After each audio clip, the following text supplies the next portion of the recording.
CMR shopping mall ప్రపంచ స్థాయి shopping అనుభూతి ఇప్పుడు మన పార్వతీపురంలో డిసెంబర్ 5న గొప్ప ప్రారంభం. ఆంధ్రప్రదేశ్ రాజధానిగా అమరావతి శాశ్వత చిరునామా కాబోతుంది. అంటే ఇప్పటివరకు కాదా అని సందేహం రావచ్చు. అదేదో పోలీస్ స్టోరీ సినిమాలో సాయి కుమార్ చెప్పిన డైలాగ్ ఉంది కదా, సత్య ధర్మ ఇలాంటి పేర్లు పెట్టినప్పుడు మీ అమ్మ తల్లి పాలు తాగి రొమ్ము గుద్దేవాడు ఒకడు వస్తాడు నాన్న అని ఊహించలేదని, ఆ టైప్లో రాజధానికి సంబంధించి తల్లి పాలు తాగి రొమ్ము గుద్దేటువంటి వ్యవహారాలు జరుగుతాయని ఎవరు ఊహించలేదు. గత ప్రభుత్వ హయాంలో జరిగింది. ఇది కొంచెం కటువుగా ఉన్నా కానీ వాస్తవం. ఎందుకంటే దేశంలో ఏ రాష్ట్రానికి రాజధాని ఇది అని గెజెట్ నోటిఫికేషన్ కానీ స్పష్టమైనటువంటి నిర్ణయం కానీ చేయలే. కానీ అక్కడ రాష్ట్ర ప్రజల అవసరాలకు అనుగుణంగా ఒక రాజధానిని నిర్ణయించి ప్రభుత్వాలు మారినా ముఖ్యమంత్రులు మారినా ఎవరు మారినా అది శాశ్వతంగా కొనసాగింది. అయితే ఆంధ్రప్రదేశ్లో మాత్రం ఒక విచిత్రమైనటువంటి కథ నడిచింది గత 6-7 సంవత్సరాల క్రితం. 2020లో తీసుకున్నటువంటి ఒక నిర్ణయం, 3 రాజధానుల కథ ఏ దేశంలోనూ లేని విధంగా, అదొక్క దక్షిణాఫ్రికాలోనే ఉందంటే ఆ ఉదాహరణను తీసుకొచ్చి మరి ఆంధ్రప్రదేశ్లో 3 రాజధానులు కడతామని చెప్పని ప్రేలాపనలు చేసి రాష్ట్రాన్ని, రాజధానిని, ప్రజల్ని ఒక అయోమయ స్థితిలోకి తీసుకొచ్చారు అప్పటి పాలకులు. ఇప్పుడు దానికి శాశ్వతంగా ముగింపు పలకాలంటే ఆంధ్రప్రదేశ్ రాజధాని అమరావతి అని చెప్పాల్సినటువంటి అవసరం కేంద్ర ప్రభుత్వానికి వచ్చింది.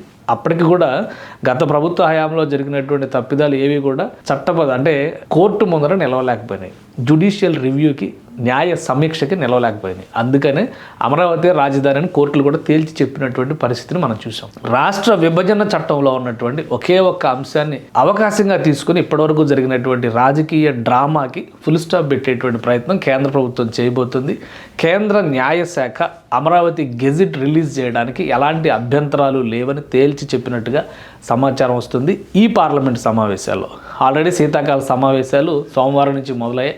ఈ సమావేశాల్లోనే బహుశా ఈ వారం రోజుల్లోనే ఈ బిల్లు పెట్టేటువంటి అవకాశం ఉంది. అయితే ఏం పెడతారు, ఏ రూపంలో ఈ బిల్లును ప్రతిపాదిస్తారు, ఇదే కదా మనకు వచ్చేటువంటి సందేహం. ఒకటే ఒక క్లారిటీ ఏంటంటే ఏపీ రీఆర్గనైజేషన్ యాక్ట్ 2014లో రాష్ట్ర విభజన చేసేటువంటి సందర్భంలో అప్పటి యూపీఏ ప్రభుత్వం చేసినటువంటి చట్టాన్ని సవరించడం ద్వారా ఆంధ్రప్రదేశ్ రాజధాని అమరావతి అని తేల్చి చెప్పబోతోంది కేంద్ర ప్రభుత్వం. ఎందుకంటే కేంద్ర ప్రభుత్వం కూడా న్యాయపరమైనటువంటి అంశాలను దృష్టిలో పెట్టుకొని రాష్ట్ర రాజధాని ఏది అనేటువంటి ప్రశ్నకి సమాధానం చెప్పాలంటే అది రాష్ట్ర ప్రభుత్వ విచక్షణ మీద ఆధారపడి ఉంటుందని కోర్టులకి తేల్చి చెప్పినటువంటి పరిస్థితి గతంలో చూసాం. కానీ అసలు విభజన చట్టం ఏం చెప్పింది, అమరావతి పైన ఈ శంక ఎందుకు వచ్చింది, దీన్ని విశ్లేషించేటువంటి ప్రయత్నం చేద్దాం.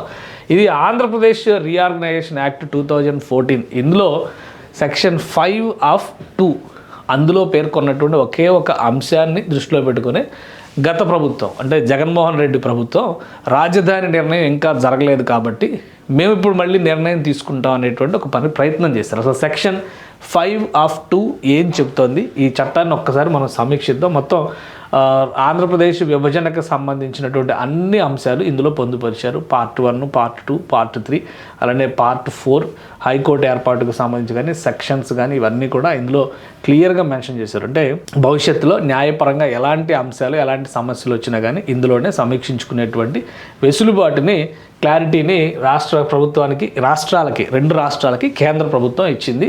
ఇది న్యాయ కోవిధుల సమక్షంలో రూపొందించింది. అంటే ప్రధానమంత్రి నరేంద్ర మోడీ గారు పదే పదే చెప్తా ఉంటారు రాష్ట్ర విభజన సహేతుకంగా జరగలేదు అని.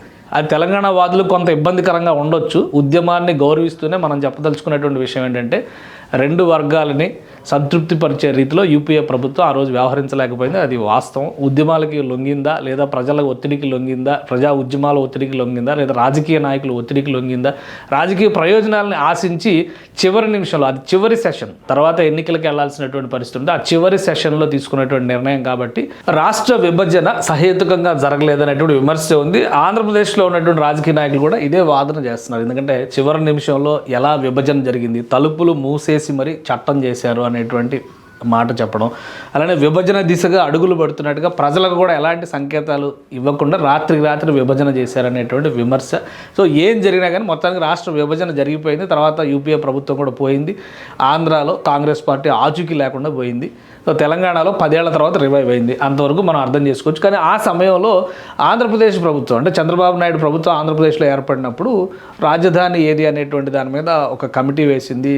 అలానే కేంద్రం నిర్మించినటువంటి శివరామకృష్ణన్ కమిటీ కొన్ని నివేదికలు ఇచ్చింది. రాష్ట్రంలో మంత్రి నారాయణ ఆధ్వర్యంలో ఒక కమిటీ వేసి వాళ్ళు సమీక్ష చేశారు. ఫైనల్గా అమరావతి రాజధానిని అసెంబ్లీలో చర్చ జరిపారు. విపక్షం కూడా విజయవాడ గుంటూరు మధ్య రాజధాని అనేటువంటి వాదనని అంగీకరించింది. విజయవాడకి అమరావతికి ఇప్పుడు ఉన్నటువంటి వెలగపూడి సెక్రటేరియట్కి 18 కిలోమీటర్ల దూరం. గుంటూరు కంటే విజయవాడకు దగ్గరగా ఉంటుంది. గుంటూరుకి విజయవాడకు మధ్యలో ఉండేటువంటి ప్రాంతమే. కానీ అధికారంలోకి వచ్చిన తర్వాత జరిగినటువంటి రాజకీయ డ్రామాని అందరూ చూశారు. అందులో భాగంగానే 3 రాజధాని అనేటువంటి చర్చ తీసుకొచ్చారు. సో ఏదేమైనా కానీ 2024లో ప్రజలు మళ్ళీ తీర్పునిచ్చారు. కూటమి ప్రభుత్వం అఖండ మెజారిటీతో అధికారంలోకి వచ్చింది. అమరావతి ఇప్పుడు అజేయంగా నిర్మాణం దిశగా అడుగులు వేస్తుంది. బహుశా 2 ఏళ్ల తర్వాత ఒక అద్భుతమైనటువంటి అమరావతిని చూసేటువంటి అవకాశం ప్రజలకు దక్కొచ్చు. సో వీటన్నిటిని దృష్టిలో పెట్టుకొని ఇప్పుడు రాష్ట్ర ప్రభుత్వం ముఖ్యంగా చంద్రబాబు నాయుడు గారు కూటమిలో కీలక పాత్ర పోషిస్తున్నారు. జనసేన అధినేత పవన్ కళ్యాణ్ గారు కూటమిలో కీలక పాత్ర పోషిస్తున్నారు. వీళ్ళందరి ఆకాంక్ష కూడా రాష్ట్రానికి ఒకటే రాజధాని. అమరావతిలో 33,000 ఎకరాల రైతులు చేసినటువంటి త్యాగాన్ని గౌరవించే విధంగా దాన్ని స్థిరీకరించాల్సిన అవసరం ఉందనేటువంటి అభిప్రాయం వచ్చింది. సో ఆ నేపథ్యంలోనే ఈ విభజన చట్టానికి సంబంధించినటువంటి పార్ట్ 2 ఒకసారి ఇది చూస్తే కనుక reorganisation of state Andhra Pradesh, formation of Telangana state, ఇందులో 3 అంశాలు ఉన్నాయి. సో ఇందులో ఫార్మేషన్ ఆఫ్ తెలంగాణ స్టేట్ అనేది విభజించారు. తెలంగాణ స్టేట్ ఏ విధంగా ఉంటుంది అనేది ఇందులో పెడుతూ ఒక నిర్ణయం తీసుకున్నారు. రెండోది state of Andhra Pradesh and territorial divisions there of మిగిలినటువంటి ప్రాంతాలని. తర్వాత 5వ సెక్షన్ 5 అంటే ఇదే అనమాట. 5వ అంశంగా హైదరాబాద్ను కూడా డిసైడ్ చేస్తూ Hyderabad to be common capital for states of Telangana and Andhra Pradesh ఇది ఇందులో మెన్షన్ చేశారు. Section 5 of 1 first point on and from appointed day అంటే అపాయింటెడ్ డేని జూన్ 2 కింద అప్పుడు డిసైడ్ చేశాడు. 2014లో జూన్ 2 అపాయింటెడ్ డే అవుతుందంటే ఆ రోజు నుంచి తెలంగాణ ఎగ్జిస్టెన్స్లోకి వస్తుందని చెప్పని ఈ చట్టంలో పేర్కొన్నారు. కాబట్టి అందులో ఫస్ట్ పాయింట్ ఏంటంటే అపాయింటెడ్ డే నుంచి Hyderabad in the existing state of Andhra Pradesh అంటే కంబైన్డ్ స్టేట్లో ఉన్నటువంటి Hyderabad shall be the common capital of the state of Telangana and the state of Andhra Pradesh for such period not exceeding 10 years. So అంటే ఇది 2014లో అయింది కాబట్టి 2024 వరకు కామన్ క్యాపిటల్గా ఆంధ్రప్రదేశ్కి తెలంగాణకి ఉమ్మడిగా ఉండబోతుంది అనేటువంటి విషయాన్ని సెక్షన్ 1 చెప్పింది. ఇది సెక్షన్ 5 ఆఫ్ 1. అలాగే అందులో రెండో పాయింట్ ఏం చెప్పారంటే after expiry of the period referred to in section 1 అంటే ఈ సెక్షన్ 1లో చెప్పినటువంటిగా ద అంశం ఎక్స్పైర్ అయిన తర్వాత Hyderabad shall be the capital of state of Telangana అంటే హైదరాబాద్ని తెలంగాణకి ఇచ్చేయాలని చెప్పేశారు క్లియర్గా. హైదరాబాద్కి తెలంగాణనే రాజధాని అని. అంత ముందర చాలా లెక్కలు వేశారు. యూనియన్ టెరిటరీ అని, తర్వాత రెవెన్యూ ఎందుకంటే రెవెన్యూ లోటుతో ఆంధ్రప్రదేశ్ ఏర్పడుతుంది కాబట్టి రెవెన్యూ భాగస్వామ్యం ఇవ్వాలని. బట్ అవి ఏమీ లేకుండా కేవలం కామన్ క్యాపిటల్ అని మాత్రమే చెప్పారు. ఆ తర్వాత 10 ఏళ్ల తర్వాత ఇది ఆంధ్రప్రదేశ్ కాదు తెలంగాణకు పూర్తి స్థాయి క్యాపిటల్గా మారిపోతుంది. మరి Andhra Pradesh and there shall be a new capital for the state of ఆంధ్రప్రదేశ్లో కొత్త రాజధాని నిర్మాణం జరుగుతుంది అని ఇందులో మెన్షన్ చేస్తారు. ఇది సెక్షన్ 2. సెక్షన్ 2లో there shall be a new capital అన్నారు. ఇక్కడ ఇప్పుడు అమెండ్మెంట్ చేయాలనేటువంటి అంశాన్ని డిసైడ్ చేశారు. తెలంగాణకి హైదరాబాద్ క్యాపిటల్ అయినప్పుడు ఆంధ్రప్రదేశ్కి అమరావతి క్యాపిటల్ అని ఇందులో ఆ క్లాజ్ని ఏ విధంగా అమెండ్ చేస్తారో ఏ అంశాలు పొందుపరుస్తారు. ఇది ప్రస్తుతానికి ఆసక్తి ఉన్నటువంటి అంశం. దీనికి ఎక్స్ప్లెనేషన్ కూడా ఇచ్చారు. Explanation in this part the common capital includes the existing area notified as the greater Hyderabad municipal corporation under Hyderabad municipal corporation act 1955-56. So ఈ రెండింటిని దృష్టిలో పెట్టుకుని జిహెచ్ఎంసీ పరిధిలో ఉన్నటువంటి విస్తారమైనటువంటి హైదరాబాద్ మొత్తాన్ని కూడా కామన్ క్యాపిటల్ కింద ఇందులో చెప్పారు. ఇక తర్వాత చాలా అంశాలు ఉన్నాయి. Expert committee for setting up of capital of Andhra Pradesh, దీనికోసమే శివరామకృష్ణన్ కమిటీని అపాయింట్ చేశారు. ఆ కమిటీ ఒక రిపోర్ట్ ఇచ్చింది. అది చాలా విచిత్రమైనటువంటి రిపోర్ట్. ఆ రిపోర్ట్ చదివితే కూడా చాలామంది దానికి ఎవరికి తోచిన భాష్యం వాళ్ళు చెప్పొచ్చు. ఎందుకంటే ఒక కొత్త రాజధాని కట్టాలంటే హైదరాబాద్ నమూనాలాగా ఉండకూడదని ఆయన చెప్తారు. కానీ డెవలప్ అయినటువంటి విశాఖపట్నాన్ని దృష్టిలో పెట్టుకుని చూస్తే కనుక విశాఖపట్నం, విజయవాడ ఈ ప్రాంతాలను దృష్టిలో పెట్టుకుని చూస్తే విశాఖపట్నం మంచి క్యాపిటల్ అవుద్ది అంటారు. మళ్ళీ స్టేట్లో కొన్ని ప్రాంతాలకు దూరంగా ఉందంటారు. అది కూడా విశాఖపట్నానికి ఒక 50-60 కిలోమీటర్ల దూరంలో మళ్ళీ కొత్త నగరం నిర్మిస్తే కనుక అద్భుతంగా ఉంటుందని మళ్ళీ ఆయనే చెప్తారు. ఇది కాకుండా కామన్ క్యాపిటల్ అంటే ఆంధ్రప్రదేశ్కి సెంటర్ పాయింట్గా చూడాలంటే కృష్ణా గుంటూరు మధ్యలో ఉండేటువంటి ప్లేస్ చాలా బాగుంటుందని ఆ రిపోర్ట్లో చెప్తారు. మళ్ళీ అదే రిపోర్ట్లో ఇంకో మాట ఏం చెప్తారంటే ఇక్కడంతా కూడా 3 పంటలు పండే భూములు ఉన్నాయి, ఇప్పటికే పంటలు పండేటువంటి ప్లేసెస్ తగ్గిపోతున్నాయి కాబట్టి మళ్ళీ దీన్ని దుర్వినియోగం చేయకూడదని మళ్ళీ ఆయనే చెప్తారు. ఇది కాకుండా మరొక విచిత్రమైన ప్రతిపాదన కూడా అందులో మెన్షన్ చేస్తారు. ఏంటంటే నడికుడి నుంచి శ్రీకాళహస్తి వరకు ఉన్నటువంటి రైల్వే ట్రాక్ వెంబడ ఒక నగరాన్ని నిర్మిస్తే కనుక డెవలప్ చేస్తే నడికుడి నుంచి శ్రీకాళహస్తి వరకు అంటే దాదాపు ఒక 100 కిలోమీటర్లు 140 కిలోమీటర్ల స్ట్రెచ్ వస్తుంది. ఇది మొత్తం కూడా ఒక నగరంగా అభివృద్ధి చేస్తే ఇంకా అద్భుతంగా ఉంటుందని చాలా విచిత్రమైనటువంటి ప్రతిపాదనలు అందులో ఉంటాయి. అది ఒక ఐఏఎస్ ఆఫీసర్ ఇచ్చింది.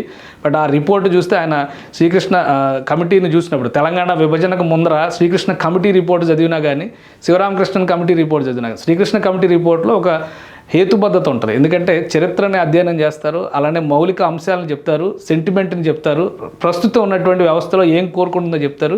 ఫైనల్గా సొల్యూషన్స్ 1 2 3 4 5 6 అని చెప్పిన 6 సొల్యూషన్స్ ఇచ్చారు. దాని ప్రకారం ఎవరి నిర్ణయం వాళ్ళు తీసుకున్నారు. శివరామకృష్ణన్ కమిటీ దానికి పూర్తి భిన్నంగా ఉంటుంది. సో అందుకని దాన్ని పక్కన పెట్టారని చెప్పి చంద్రబాబు నాయుడు తెలుగుదేశం పార్టీ నాయకులు అంటారు, లేదు జగన్మోహన్ రెడ్డి గారు ఉద్దేశపూర్తిగా దాన్ని పక్కకు దోసేశారంటారు.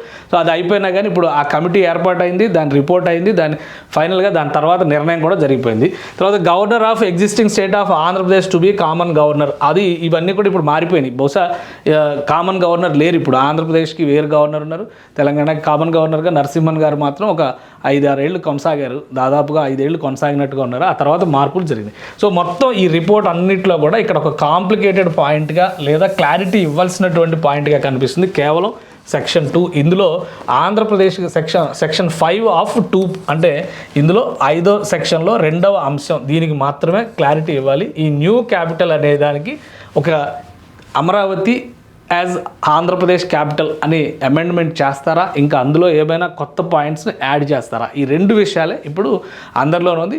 న్యాయశాఖ క్లియరెన్స్ ఇచ్చింది కాబట్టి ఈ వారం రోజుల్లోనే ఈ రిపోర్ట్, దీనికి సంబంధించినటువంటి అమెండ్మెంట్ బిల్లు, అంటే రాజధాని బిల్లు అవ్వదు, ఇది ఏపీ రీఆర్గనైజేషన్ యాక్ట్ అమెండ్మెంట్ బిల్లుని ప్రతిపాదించేటువంటి అవకాశం ఉంది.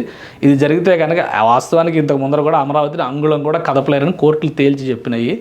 బట్ ఇప్పుడు ఒక క్లారిటీ ఏంటంటే పార్లమెంటు ఈ అమెండ్మెంట్ని ఆమోదించిన తర్వాత దాన్ని చట్టం చేయడానికి రాష్ట్రపతి ఆమోద ముద్రకు పంపిస్తారు. రాష్ట్రపతి ఆమోదం తెలిపిన తర్వాత ఒక గెజిట్ రిలీజ్ చేస్తారు. రిలీజ్ చేసి ఇక నుంచి ఈ చట్టంలో ఈ సెక్షన్ను చదివేటప్పుడు ఆ మార్పులను గమనిస్తూ చదవాల్సిన పరిస్థితి వస్తుంది. సో ఆ తర్వాత ఆంధ్రప్రదేశ్ రాజధాని, అంటే దేశంలో మొట్టమొదటిసారిగా గెజిట్ ద్వారా రాజధాని కన్ఫర్మేషన్ జరుగుతుంది ఆంధ్రప్రదేశ్కి. ఎందుకంటే ఏ రాష్ట్రంలో కూడా రాజధానికి సంబంధించి ఇటువంటి గెజిట్ ప్రక్రియ జరగలేదు. కానీ ఆంధ్రప్రదేశ్లో విచిత్రమైనటువంటి రాజకీయాన్ని మనం ఆల్రెడీ చూసాం కాబట్టి దానికి ఒక సమాధానంగా ఈ నిర్ణయం తీసుకున్నారు. ఇది అమరావతి రైతులకే కాదు, ఆంధ్రప్రదేశ్ రాష్ట్ర ప్రయోజనాలకు కూడా ఒక శాశ్వత రాజధాని కేర్ ఆఫ్ అడ్రస్ అమరావతి అని తేల్చి చెప్పేటువంటి నిర్ణయంగా మారబోతోంది. సుమన్ టీవీలో మీ పర్సనల్ అండ్ బిజినెస్ ప్రమోషన్స్ కోసం కింది నెంబర్కి కాంటాక్ట్ చేయండి.